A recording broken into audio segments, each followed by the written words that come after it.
Hello dear students, welcome to Indian advance studies. आज इस video में हम लोग एसएससी स्टेनोग्राफर के बारे में डिस्कस करेंगे। स्टेनोग्राफर क्या होता है, क्या पोजीशन है, कैसे आप इसमें जॉब पा सकते हैं।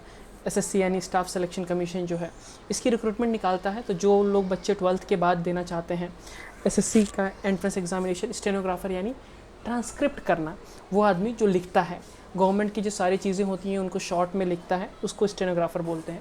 तो पहले ये चीज़ें टाइपिंग मशीन पे चलती थी, अब कंप्यूटराइज सिस्टम हो चुका है।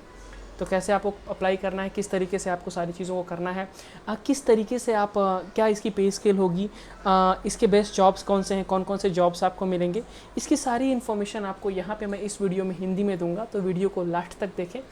उसके अलावा बता दूं कि अगर आपको 1-on-1 कंसल्टेंसी चाहिए, यानी आप मुझसे डायरेक्टली बात करना चाहते हैं, कोई भी डाउट है, किसी भी करियर से रिलेटेड डाउट हो, तो आप किसी और से ना पूछें, मेरे से पूछें। आपके लिए आप अपॉइंटमेंट बुक कर सकते हैं एक नॉमिनल फ़ीस देकर। आप चाहें तो 1-on-1 कंसल्टेंसी ले सकते हैं, जहाँ पे मैं आपके हर एक डाउट को क्लियर करूँगा। चलिए, तो क्या एसएससी क्या होता है? एसएससी जिसे हम स्टाफ सिलेक्शन कमीशन कहते हैं, ये जस्ट अ सेकेंड, एसएससी जिसे हम लोग स्टाफ सिलेक्शन कमीशन कहते हैं, वो स्टेनोग्राफर एक नेशनल लेवल कॉम्पिटिटिव एग्जामिनेशन है जो एसएससी स्टाफ सिलेक्शन कमीशन द्वारा कंडक्ट किया जाता है रिक्रूटमेंट पोस्ट के लिए। किसके लिए?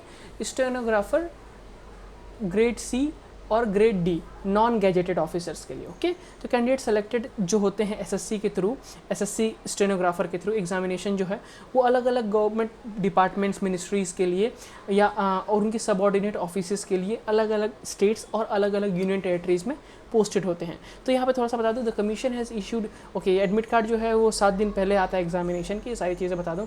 कैंडिडेट जो है कम से कम 18 साल होना चाहिए उनकी एज कैंडिडेट की। ओके, कम से कम 18 साल होना चाहिए और क्लास 12th पास होना चाहिए। ओके, तो क्लास 12th के बाद ही है ये। जो बच्चे पूछते हैं हमसे हमेशा कि क्या हम लोग 12th के बाद गवर्नमेंट जॉब ले सकते हैं, डेफिनेटली आप ले सकते हैं। SSC stenographer is one of the best thing. अब ये जो पूरा सिलेक्शन प्रोसेस होता है ये सीबीटी मोड होता है, यानी कंप्यूटर बेस्ड टेस्ट होता है एंड स्किल टेस्ट होता है। ओके, कैंडिडेट जो है वो वेरियस अलग अलग डिपार्टमेंट और मिनिस्ट्रीज़ में उनके पोस्टिंग होती है, उनके परफॉर्मेंस के बेसिस पे जो भी है आप पाएंगे। अब यहाँ पे कुछ हाइलाइट्स बता दूँ मैं आपको।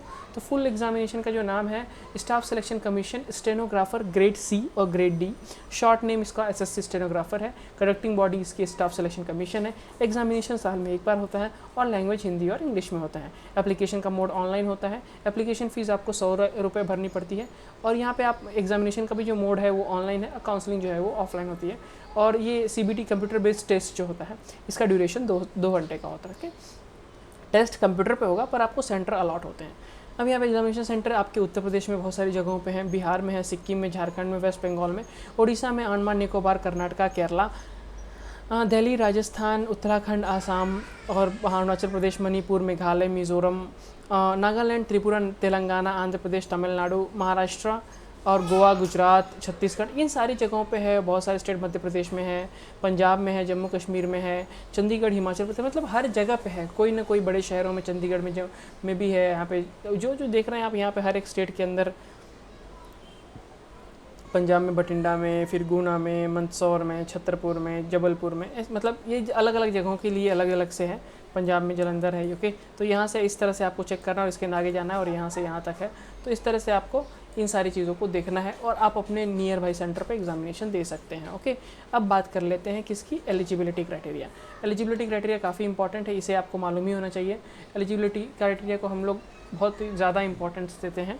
तो एलिजिबिलिटी क्राइटेरिया जो प्रिस्क्राइब की जाती है वहाँ पे बता दो, एजुकेशन क्वालिफिकेशन आपको क्या चाहिए, क्लास 12th चाहिए। ओके, या equivalent degree from recognised board और यूनिवर्सिटी, यानी आपका या फिर आपने ग्रेजुएशन किया है तो भी कोई प्रॉब्लम नहीं है।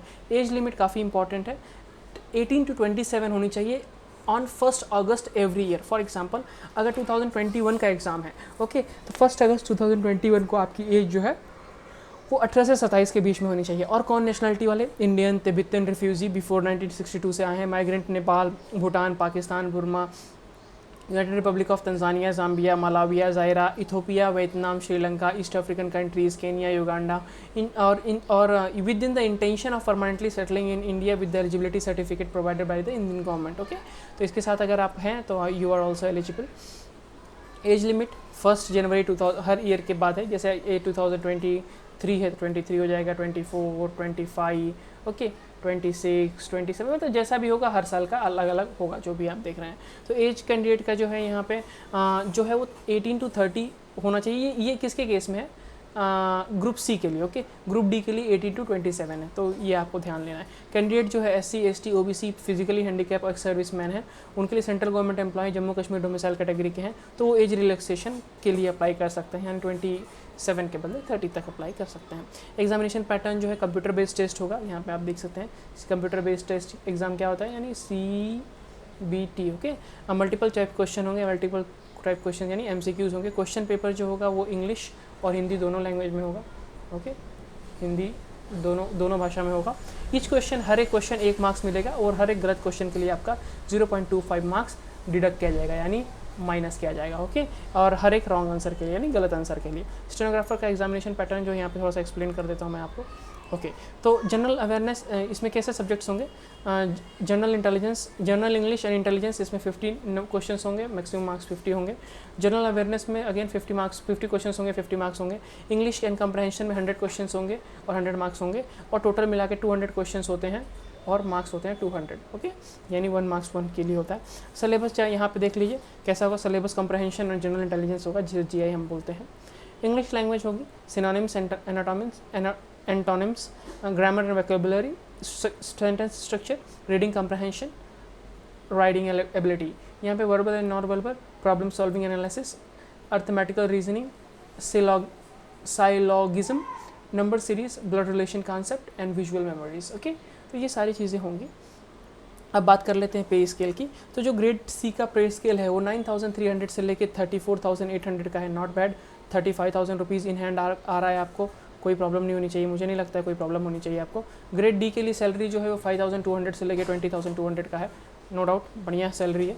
तो यहाँ पे आप देख सकते हैं पेमेंट भी यहाँ पे दिया है, इनिशियल सैलरी, बेसिक सैलरी, सारी चीज़ें आपको यहाँ पे दी गई हैं। अब यहाँ पे शॉर्ट हैंड स्किल्स टेस्ट क्या होता है? SST बोलते हैं इसे। क्या होता है? SST, okay. SST क्या होता है? ये होता है SSC stenographer skill test is both computer and paper, computer और पेपर दोनों पे लिखना होता है आपको। Candidates will be dictated a passage of 100 and 1000 word per minute of a group D and C respectively, यानी ग्रुप D के लिए 800 वर्ड पर मिनट आपको डिक्टेट किया जाएगा, बोला जाएगा, एंड ग्रुप C के लिए 1000 वर्ड मिलेगा। Depending upon the marks obtain by the candidates, कितना मार्क्स उनको मिलता है उसको प्रायोरिटी मिलेगी। स्टेनोग्राफर के लिए 800 वर्ड्स एट 80 वर्ड्स पर मिनट लिखना होगा आपको, यानी 80 वर्ड पर मिनट आपको टाइप करनी होगी। तो यहाँ पे आपको क्वालिफाइंग मार्क्स जो है डिफरेंट होता है रिटन टेस्ट और स्टेनोग्राफर ग्रेड के लिए। ग्रुप C और D के लिए दोनों अलग अलग होगा, तो डेफिनेटली आपको इसको चेक इट आउट करना है, ओके। और candidates qualifying the written test will be eligible for appearing in the shorthand, okay. तो जो रिटन टेस्ट करेगा वही एलिजिबल होगा। Shorthand skill test is qualifying in nature and merit list will be prepared based on the marks secure by the candidate in written test, okay. तो जो written test में आप marks secure करेंगे उसके ऊपर ही आपकी merit list decide होगी, तो definitely you have to check it out. And general category के लिए यहाँ पे बात कर लेते हैं क्वालिफाइंग शॉर्ट हैंड। यहाँ पे परमिशन मिस्टेक्स कितने होने, जनरल कैटेगरी के लिए 5% है ग्रेड सी के लिए, और ग्रेड डी के लिए 7, OBC के लिए भी 5% है और ग्रेड डी के लिए 10% है, ओके। अब ये सारी चीज़ें थी जो काफ़ी इंपॉर्टेंट थी, जो मैंने करीबन सब कुछ डिस्कस कर दिया यहाँ पे। अब ये जब आप जॉब पाते हैं, एक रेपुटेटेड जॉब है जिसमें आप मिनिस्ट्रीज़ में अलग अलग डिपार्टमेंट्स में आप जॉब पाते हैं। काफ़ी सिंपल है, काफ़ी सेल्फ एक्सप्लेनेटरी है। अगर आपको कोई डाउट हो डेफिनेटली आप कमेंट करें, मैंने पूरी की पूरी चीज़ें आपको यहाँ पे बताने की स्टेप बाय स्टेप कोशिश की है। Definitely you should check it out. अगर आपको ऐसा लगता है कि मैंने थोड़ी भी हेल्प की, डेफिनेटली चैनल को सब्सक्राइब करें, और कोई डाउट भी है तो कमेंट करें, else I will suggest definitely you should go and आप हमें कॉन्टैक्ट करें। Thank you so much for watching.